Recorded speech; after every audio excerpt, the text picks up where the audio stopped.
Daniel Andrews declares a formal pandemic. Let's have a look. Hello everyone, Florian.heise here, and welcome to an episode of Realpolitik. Grab your stein of coffee. Let's have a look at this latest breaking media release from Premier Daniel Andrews in Victoria. As part of the Victorian government's new pandemic management framework, Premier Daniel Andrews has made a formal pandemic declaration applying to the state of Victoria from 11:59 Wednesday the 15th of December 2021 until 11:59 Wednesday the 12th of January 2022. The declaration is made under Section 165AB, Clause 1 of the Public Health and Wellbeing Act 2008 and replaces the current state of emergency declaration, which expires on the 15th of December and will not be extended. The pandemic declaration was made after consultation and consideration of advice from the Chief Health Officer, the Minister for Health.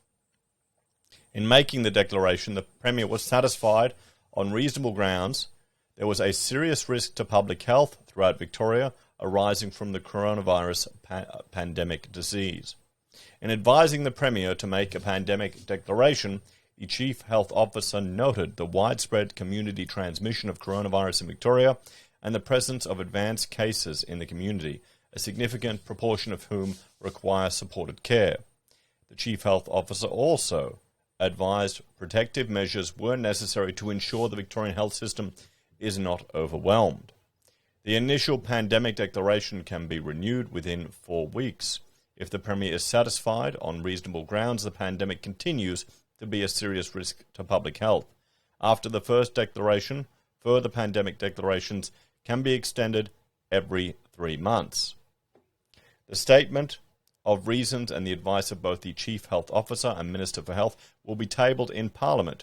A copy of the pandemic declaration will be published in the Government Gazette.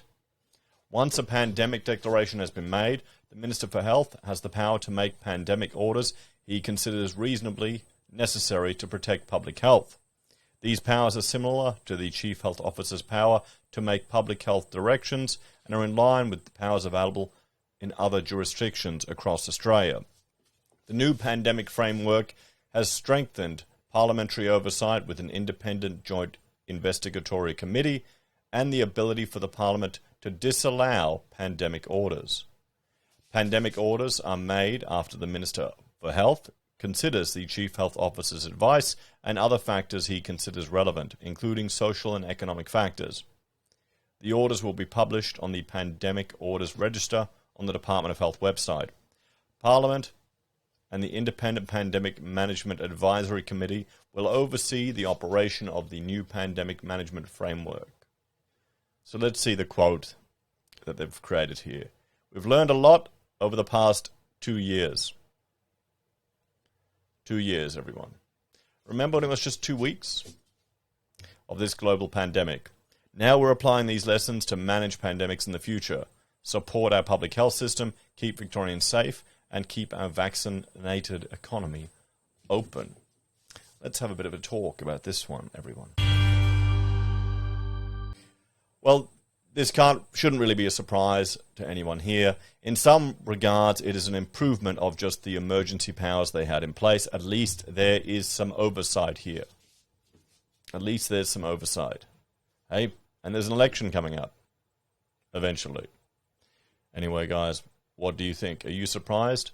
Are you shocked at what has happened here? Check out this last video we did going through some of the human rights changes and these emergency powers that were provided quite some time ago. If you haven't seen that video, check it out.